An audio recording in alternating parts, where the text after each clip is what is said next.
Amém. Que a graça e a paz sejam com todos. Evangelho de João, capítulo 9. Evangelho de João, capítulo 9. A gente vai ler um versículo só. Evangelho de João, capítulo 9, verso 25. Minha versão é um pouquinho diferente, mas no final a gente se encontra. Versículo 25 diz assim: E ele respondeu: Não sei se ele é pecador ou não. Uma coisa eu sei, eu era cego e agora vejo. Vamos repetir só a última parte. Uma coisa eu sei, eu era cego e agora eu vejo. Aleluia. Pode fechar a Bíblia, pode sentar. Aleluia. Que o Espírito do Senhor fale através da sua palavra e use essa ferramenta que vos fala em nome de Jesus. Amém. Amém. Hoje não tem ninguém de fora, só todo mundo de casa, né? Então a gente fica um pouco mais à vontade para pregar. Ou não, né? Mas enfim. Aqui nessa passagem, Jesus, o contexto dessa passagem é aquela passagem do cego, do tanque de Betesda. Mentira, do tanque de Siloé. Do tanque de Siloé. Eu particularmente acho não, tenho certeza, que Jesus é um homem fantástico. Jesus é um homem maravilhoso. Jesus fez, faz e continuará fazendo coisas maravilhosas. A declaração desse cego, desse ex-cego, fala muito mais do que a própria palavra quer dizer. Ele fala: eu era cego e agora vejo. Tem algumas passagens que mexem muito comigo. Uma delas é essa: eu era cego, mas agora eu vejo. Eu espero que em nome de Jesus, que no final dessa mensagem você também possa dizer isso, que você era cego e que agora você vê, em nome de Jesus. A Bíblia fala que esse homem era cego desde nascença. Provavelmente, por ele ter nascido cego, ele não tinha a real impressão das coisas. Ele sempre tinha uma imagem na sua mente pela experiência do outro. Muito obrigado, viu? Você não vai perder seu galardão não, tá? Então, como ele era cego de nascença, ele tinha as impressões de outras pessoas. Como, por exemplo, ele não sabia como era definitivamente o corpo de uma mulher. Ele não sabia. Mais para frente eu vou explicar por que ele não sabia. Ele provavelmente nunca sentiu um beijo apaixonado. Muito provavelmente. Ele também não sabia como era a aparência de uma árvore. Ele não sabia como é que era o aspecto visível de uma árvore. Ele sabia que estava lá. Ele sabia que existia, mas com certeza ele tinha uma visão distorcida de todo o mundo que o cercava. Ele sempre tinha uma visão de experiências de outras pessoas. Como, por exemplo, quando ele se deparava com uma árvore, ele perguntava: o que é isso aqui? Isso aqui é uma árvore. Ele tocava na árvore, ele sentia a árvore, ele sentia a espessura da árvore, ele sentia como é que era a árvore fisicamente com o seu toque. Mas ele perguntava: como é que é? Como é que é essa árvore? Parece com o quê? Aí ele dependia de uma outra pessoa para passar as informações daquela árvore. Ou de qualquer outra coisa. Assim, infelizmente, são muitos de nós crentes. Muitos de nós crentes. Muitos crentes, quando eu falo crentes, quero dizer de toda a igreja, da Igreja Universal de Jesus Cristo. Muitos crentes são cegos desde o nascimento. Sabem que Deus existe, mas nunca experimentaram uma relação com Deus. Nunca experimentaram o que é ter uma intimidade com Deus. Possui uma visão baseada na experiência do outro. Muitos crentes têm a impressão de quem é Deus. Muitos crentes sabem quem é Deus, já ouviram falar de Deus, mas sabem pela experiência do outro. Ih, rapaz, olha, Deus fez algo na vida do pastor, meu Deus do céu. Nossa, mas Deus usou o irmão, Deus usou o presbítero, Deus usou ciclano. A pessoa sabe que Deus age, que Deus cura, que Deus liberta, mas sempre é pela perspectiva do outro, nunca é pela sua própria perspectiva. Sempre vive do milagre do outro. Sempre vive do milagre do outro. Isso é muito ruim. Isso me informa que são crentes, que são cegos espiritualmente. desde o nascimento. E eu quero usar um paralelo aqui desse cego, como eu fiz da minha última mensagem. Eu quero pegar características que aconteceram fisicamente com ele e transportar para nós como alguma característica espiritual ou da nossa sociedade mesmo. Primeira coisa que eu quero falar desse cego é que esse homem, ele era cego também para as coisas que ele podia fazer fisicamente. Ele era cego no âmbito físico, e isso é mais do que natural. Como, por exemplo, no Antigo Testamento, o cego ou deficiente visual, ele não tinha uma função na sociedade nem na religião judaica. Ou seja, o deficiente visual, ele não poderia exercer função no templo. Ele não poderia ser levita ou sacerdote. Ele não poderia, então, ele não poderia exercer algumas funções na sua atividade social. Como está lá em Levítico 21, 18 e 21, que diz assim: nenhum homem, caso tenha algum defeito físico, se chegará. Nenhum homem que seja cego, coxo, desfigurado ou deformado, ou que houver qualquer tipo de defeito, se chegará para oferecer ofertas queimadas ao Senhor. Então a lei é taxativa em proibir que deficientes se acheguem diante de Deus para exercer o seu sacerdócio ou o seu ministério levítico. E também o cego, ele era considerado impuro. Religiosamente, o deficiente visual, ele é considerado como impuro, ou seja, ele vive em estado constante de impureza. Então ninguém chegava perto do deficiente físico ou do cego. Então por isso que eu falei no começo da mensagem que ele nunca experimentou um beijo apaixonado, porque ele era considerado imundo constantemente. E por ele ser cego, por ele ser impuro, só tinha uma função para ele: ser mendigo e pedir esmola ou comida. Em dois lugares. Ele podia pedir esmola ou comida na porta do templo, como está lá em Atos 2, ou Atos 3, lá em Atos 3, e a porta da cidade. Então o cego só podia fazer isso. O cego só podia mendigar para pedir comida e dinheiro. Mais nada ele podia fazer.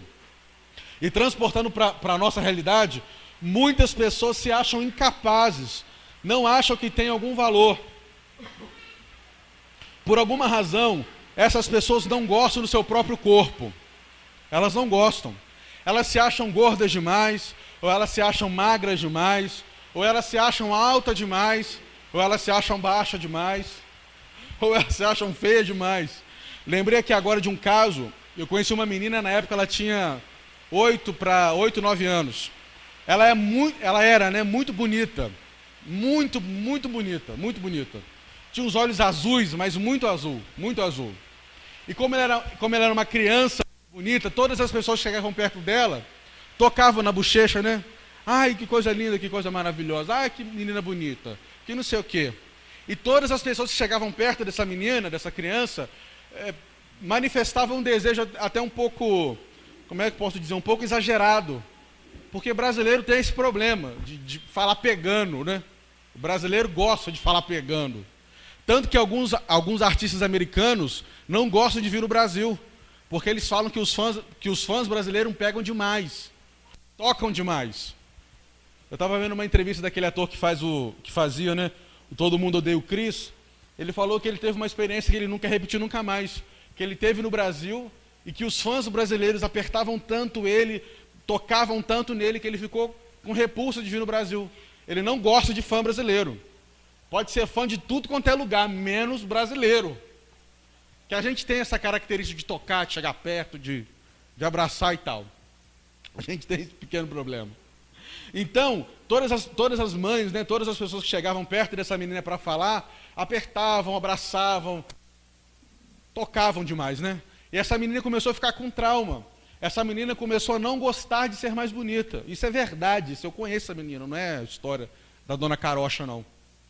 Então ela começou a querer ficar feia. Ela não tomava mais banho, ela não penteava mais o cabelo, porque ela não queria ter as pessoas tendo aquele contato que tinham. Ah, eu quero que você seja minha filha. Ah, se minha filha for assim. Ah, que não sei o quê, que não sei o quê, que não sei o quê, que não sei o quê. E ela falou assim: mamãe, eu não quero ser mais bonita. Eu quero ser feia. Aí a mãe dela perguntou, mas por que, minha filha? Por que você quer ser feia? Porque gente feia ninguém chega perto. Ela falou isso por causa da experiência que ela teve. Porque a beleza dela estava importunando ela. Estava maltratando ela. Então ela desejou não ser mais bonita, ela desejou ser feia. Então, por alguns motivos, algumas pessoas não se gostam, não se acham que tem algum valor. Gostaria de ter voz mais alta, voz mais fina, voz mais grossa, enfim. Alguma característica no seu corpo físico que não lhe agrada. E por causa disso, por causa de alguma deficiência, se colocam à margem da sociedade, se colocam à margem da sociabilidade, mendigando atenção, mendigando carinho, mendigando reconhecimento. Quem que não conhece uma pessoa assim? Eu conheço algumas. Então a Bíblia fala que esse homem não era cego apenas fisicamente, mas ele também era cego na sua potencialidade de fazer algo. Como, por exemplo, ele não podia fazer nada. Hoje a tecnologia ajuda muito o deficiente visual, ajuda muito. Então tem muitos homens e mulheres que são cegas hoje que conseguem fazer muitas coisas que pessoas que têm sua visão normal conseguem fazer. Por causa da tecnologia, por causa de animais adestrados, cão-guia e por aí vai.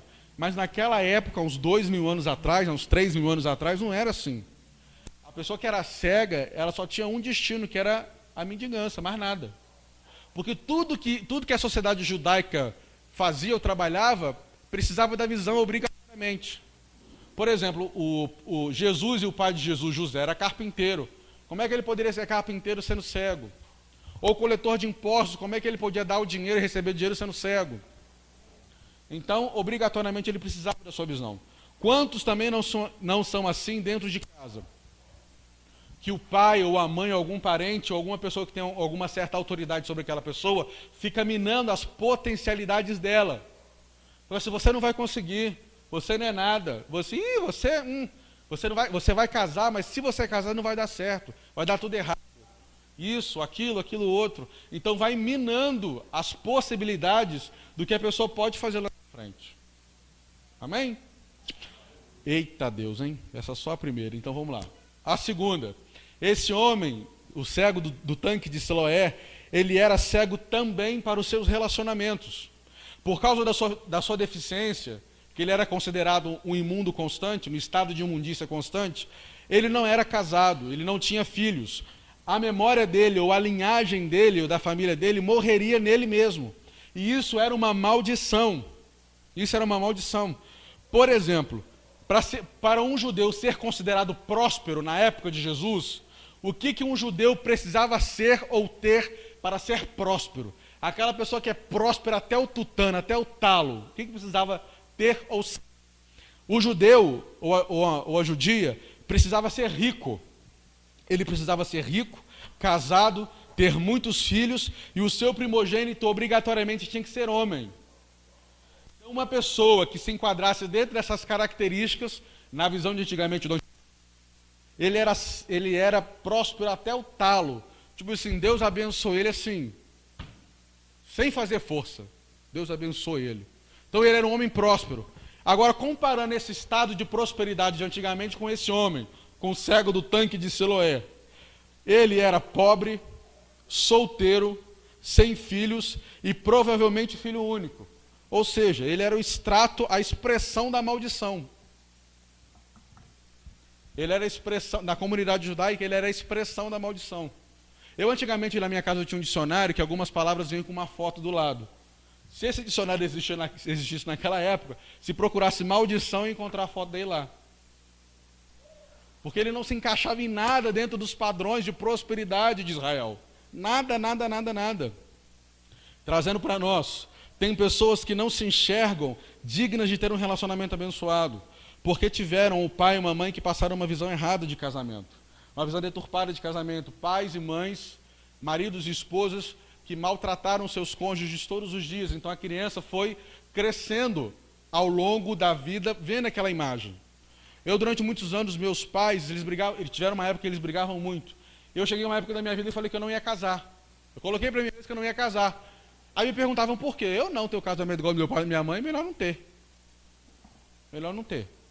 Então muitas crianças vão crescendo, vendo essa visão dos pais, Porque, querendo ou não, as crianças é igual esponja. Tudo que eles veem, tudo que eles ouvem, eles absorvem e colocam para dentro deles.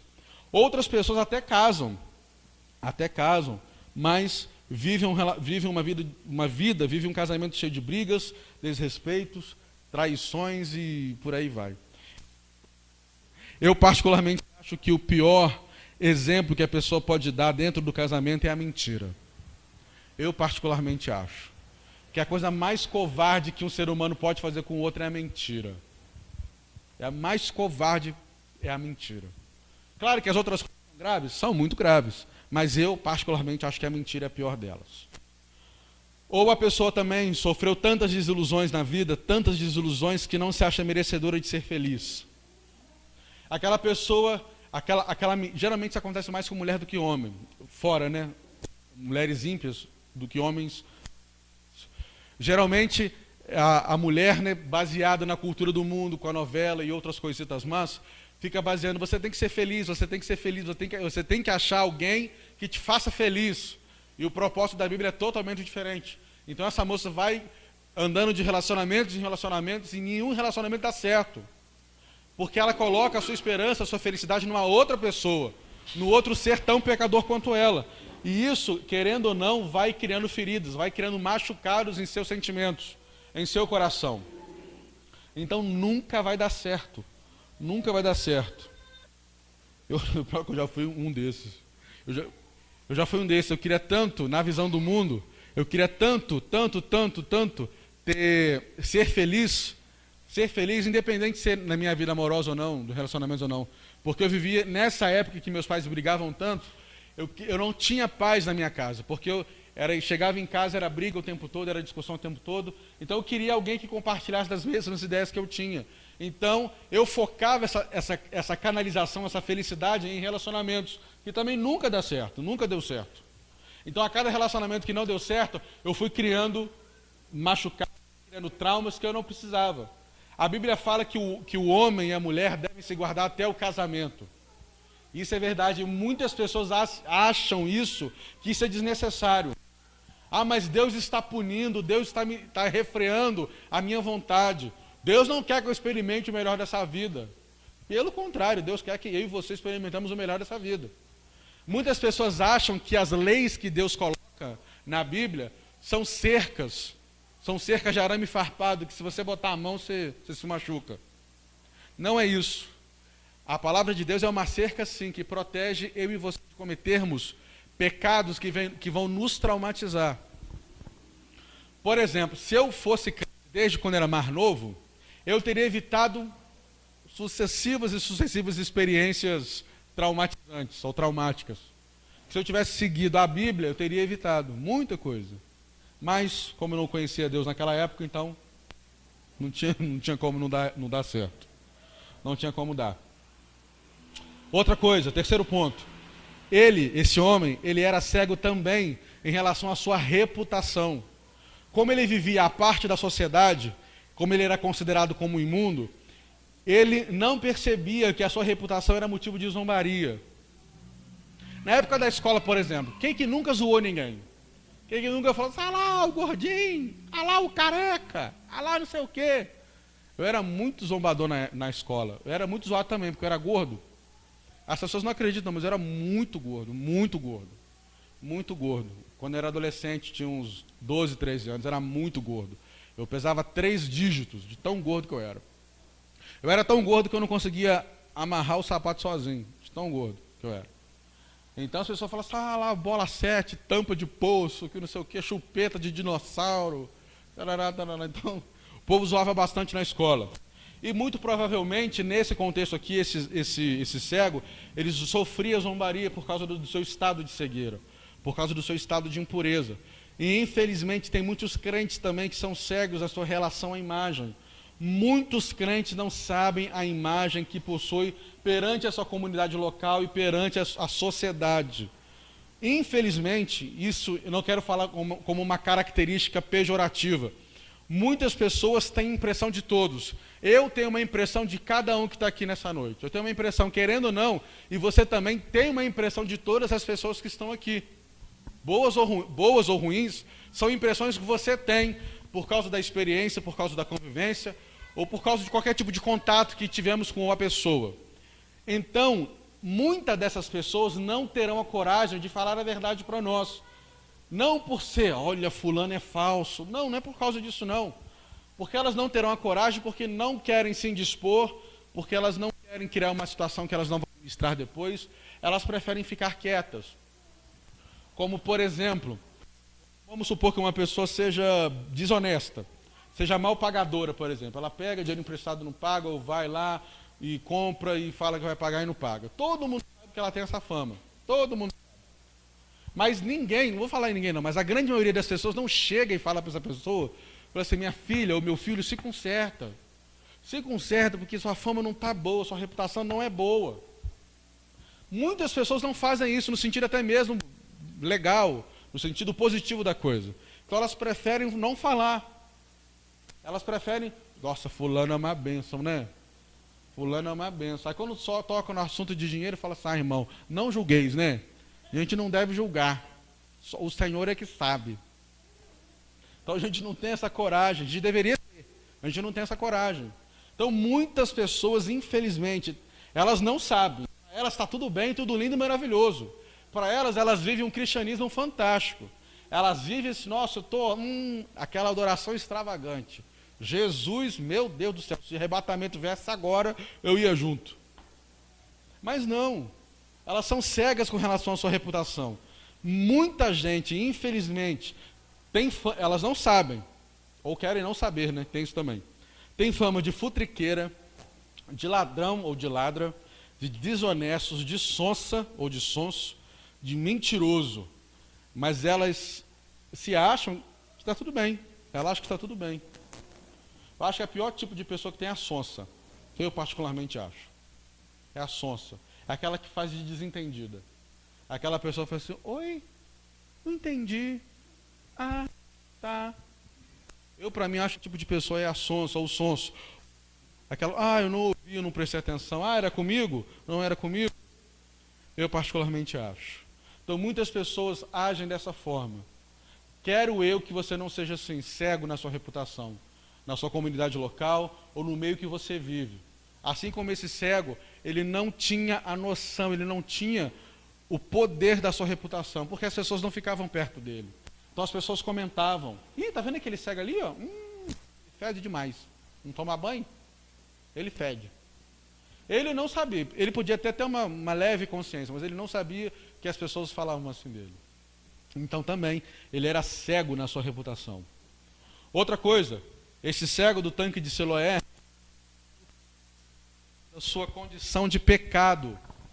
No mesmo capítulo que a gente leu no começo dele, nos versículos 2 e 3, diz assim, os discípulos perguntaram a Jesus, Rabi, quem pecou? Este ou seus pais para que nascesse cego? Jesus respondeu, nem os pais pecaram, mas isso aconteceu para que se manifestasse as obras de Deus nele.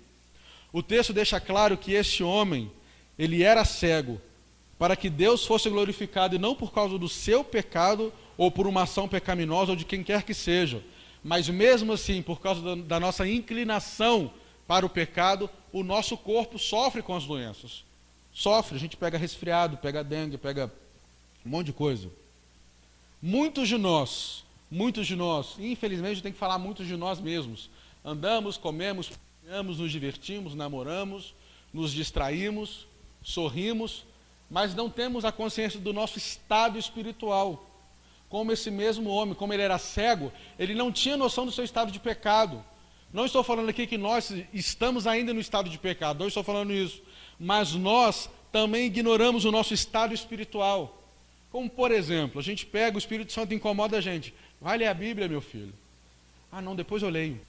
Vai orar? Não, depois eu leio. Depois eu oro, depois eu faço isso. Ah, não, Senhor, deixa eu dar o comercial ali que eu vou fazer.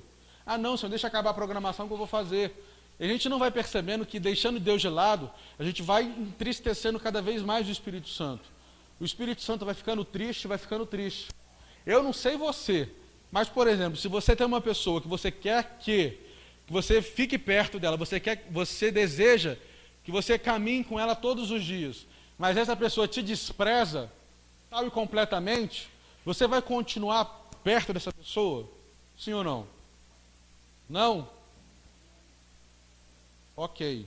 Eu também não gostaria. Se eu quisesse ficar perto de uma pessoa e essa pessoa não quisesse ficar perto de mim, a minha ação natural é me afastar dela. Então, como é que eu e você quer que o Espírito Santo fique na nossa companhia se a gente não quer a companhia dele? O princípio é o mesmo. Muda, o princípio é o mesmo. Então, eu quero convidar você para que você faça uma análise da sua vida espiritual, da sua comunhão com Deus. Será que você tem se negligenciado com relação à sua vida com Deus, à sua comunhão com Deus? Talvez para você seja tudo bem. Talvez você esteja cantando, ou seja pregando, ou seja participando de algum grupo de evangelismo, ou que você faça algum tipo de atividade na igreja. Ok, isso é legal, isso é lindo e maravilhoso, mas isso não reflete a sua realidade espiritual. Jesus, no Novo Testamento, ele foi muito duro com os fariseus. Quem concorda aqui que os fariseus não são pessoas legais? Só eu, gente? Ah, o pastor. Tá. Então o problema eram os fariseus? Sim ou não? Muito boa animação, gente. Vamos mais um pouquinho. Os fariseus eram o problema ou não? Muito animado. Não vou nem perguntar de novo, capaz do prédio cair, de tanta animação. Mas o problema não eram os fariseus. Não eram os fariseus. Jesus não tinha nenhum problema com o fariseu, com o farisaísmo. Que isso, irmão? O irmão não leu Mateus 23. Que Jesus desce a burdoada nos fariseus. O problema não é o farisaísmo, o problema é o coração do fariseu. Jesus não teve nenhum problema com Nicodemos, e Nicodemos era fariseu. Jesus não teve nenhum problema com José de Arimateia, que era fariseu também. Jesus não tem nenhum problema com o fariseu, ele tem problema com o coração do fariseu. Então é muito perigoso para quem trabalha na obra de Deus, e isso eu me incluo, que pelo fato de a gente trabalhar na igreja, a gente acha que a gente está fazendo para Deus, coisa que nem sempre é verdade. Nem sempre é, e esse é o perigo. Isso é que Jesus tentou alertar para os fariseus, e eles não perceberam isso. O problema não é você trabalhar para Deus. O problema não é esse, não é você fazer as coisas para a igreja. O problema é que você não tem um relacionamento com Ele. Quem já teve pedreiro em casa? Pedreiro. Tem ou teve? Pedreiro em casa. Ou seja, o pedreiro trabalha para você, ou já trabalhou para você, né? Já trabalhou. Ele já comeu a sua comida, já comeu do seu pão com mortadela e Coca-Cola. Ele já comeu. Mas eu te pergunto, você colocou o pedreiro para dormir na sua casa? Por quê? Uai, mas ele não trabalha para você? Mas ele não trabalha para você? Ele não presta um serviço para você? Mas por que você não coloca ele dentro da sua casa para usar a sua roupa, a roupa do seu filho? Por quê? Porque ele não tem intimidade. Ele não tem intimidade com o dono da casa. E Jesus tentou falar para os fariseus a mesma coisa. Não adianta você querer trabalhar na obra ou trabalhar na igreja. Você pode trabalhar à vontade, Deus vai te usar tremendamente. Eu estava pensando hoje, Jesus usou uma de árvore como adoçante. Foi o primeiro adoçante da história, quando o povo de Israel estava indo, aí quando chegou na região de Mara, as águas de Mara, Deus mandou Moisés pegar uma tora de árvore e jogar na água. Foi o primeiro adoçante da história. Se Deus usou uma tora de árvore, não vai me usar, não vai usar você? Então não necessariamente significa que eu trabalhar para Deus, significa que eu estou assim com Ele. Isso que Jesus tentou dizer para os fariseus, mas os fariseus deram muito ouvido para ele. Não deu muito ouvido para ele. Então essas foram as características do cego. As características pessoais, psicológicas, sociais e espiritual do cego. Mas teve uma hora que o cego deixou de ser cego. E quando isso aconteceu? Aconteceu quando o cego deixou se aproximar dele. Então quando a gente deixa Jesus se aproximar da gente, alguma coisa boa acontece. Alguma coisa boa acontece. Jesus, em algum dia da nossa história, ele nos olhou com graça e com misericórdia e nos atraiu para a sua maravilhosa graça. Meu Deus do céu. Quando Jesus manda aquele homem lavar os olhos no tanque de Siloé, a Bíblia fala que Siloé significa enviado ou prometido. Então Jesus estava falando dele mesmo. Então, trazendo para nós, assim, meu filho, vem cá, me busca. Vem cá, se lavas nas águas da minha palavra, se lava nas águas que eu tenho para dar, que tudo vai dar certo para você. Por causa da ação de Jesus, nós somos transformados pelo Espírito Santo. Nós somos transformados. Esse homem permitiu que Jesus chegasse perto dele. A Bíblia fala que Jesus chegou perto dele, fez um lodo, pegou um punhado de barro, cuspiu no barro, fez uma lamazinha, fez o lodo e untou os olhos dele. E falou o seguinte: meu filho, vai lá no tanque de Siloé e se lava. Vai lá e se lava. Então, o cego se permitiu que Jesus chegasse perto dele. E houve uma transformação tão radical com o cego, que as pessoas repararam isso. No versículo 9 do capítulo 9 fala assim: as pessoas que estavam próximas a ele, ou as pessoas que conheciam, falavam o seguinte: alguns diziam que era ele, outros diziam que parecia-se com ele. Mas ele mesmo, o ex-cego, insistia: gente, sou eu mesmo. Ou seja, Jesus transformou a vida daquele homem tão tremendamente, que as pessoas que estavam perto dele não reconheceram ele. Eu disse: gente, será que é ele? Não, não, gente. Está muito diferente. Não, parece, não sei não, mas parece. Aí ele fala: gente, sou eu. Agora vamos parar e pensar, vamos analisar friamente. O que mudou na vida do homem? Ele só viu, só assim, entre aspas, né? Ele de cego passou a ver. Não houve nenhuma transformação, tipo assim, o cabelo dele não ficou louro, não ganhou superpoderes, não cresceu mais 30 centímetros. Ele só deixou de ver, ele só deixou de ser cego e viu. Mas a transformação de Jesus foi tão tremenda na vida dele, que as pessoas notaram a diferença. Perceptivelmente. Não, gente, que é isso? Esse menino está diferente. O que aconteceu com ele? É que Jesus chegou perto dele. É que ele convidou Jesus para chegar para dentro dele. As pessoas olham essa diferença em você? Em nome de Jesus, se não olha, eu quero que olhe a partir de hoje. Que as pessoas olhem para você e vejam que alguma coisa está diferente. Que alguma coisa está diferente. E é muito bom quando as pessoas percebem isso. É muito bom. É muito bom. Outra coisa, Jesus é o único que pode tirar toda a minha vida, a sua vida, da cegueira e me transformar numa nova pessoa. Só Jesus. Só Jesus. No versículo 27, diz assim, eu vou ler, os irmãos não precisam abrir. Deixa eu só ver aqui. No versículo 27, a partir do 27 diz assim: respondeu: eu já lhes disse e vocês não me deram ouvidos. Por que querem ouvir outra vez? Acaso vocês também querem ser discípulos dele? No caso aqui, o ex-cego estava sendo questionado pelos fariseus. E o insultaram dizendo: discípulo dele é você. Nós somos discípulos de Moisés. Sabemos que Deus falou com Moisés, mas quanto a esse, nem sabemos de onde vem. E o homem respondeu, no caso o ex-cego: ora, isso é extraordinário. Vocês não sabem de onde ele vem, e contudo ele me abriu os olhos. Sabemos que Deus não ouve a pecadores, mas ouve homens que temem e praticam a sua vontade. Ninguém jamais ouviu que os olhos de um cego de nascença tivessem sido abertos. Se esse homem não fosse de Deus, não poderia fazer coisa alguma. Diante disso eles responderam: você nasceu cheio de pecado. Com que ousadia você quer nos ensinar? A transformação desse homem foi tão tremenda, que de mendigo ele passou a ser missionário. De mendigo ele passou a ser missionário e deu banho nos fariseus. Deu banho. Tanto que no final ele fala assim: como assim você quer nos ensinar? Como assim? E a Bíblia fala que os fariseus ficaram tão revoltados com ele que expulsaram ele da sinagoga. Tamanha transformação desse homem, da vida desse homem, que Jesus teve com relação a ele. Transformados pela graça de Deus, ele quer que nos enxerguemos como Deus nos enxerga. Em Apocalipse 2,17 fala assim: ao que vencer, eu lhe darei um novo nome.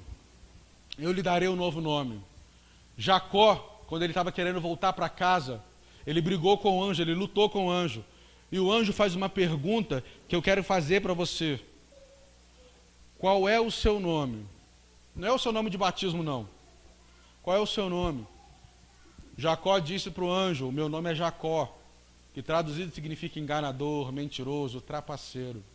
Qual é o seu nome? E qual é o nome que as pessoas têm conhecido você? Será que o seu nome perante todas as pessoas que te cercam é fracassado?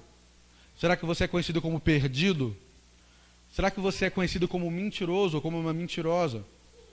Será que o seu nome diante de todos é carnal, é medroso, é fraco, é inconstante? Qual é o seu nome? Qual é o seu nome?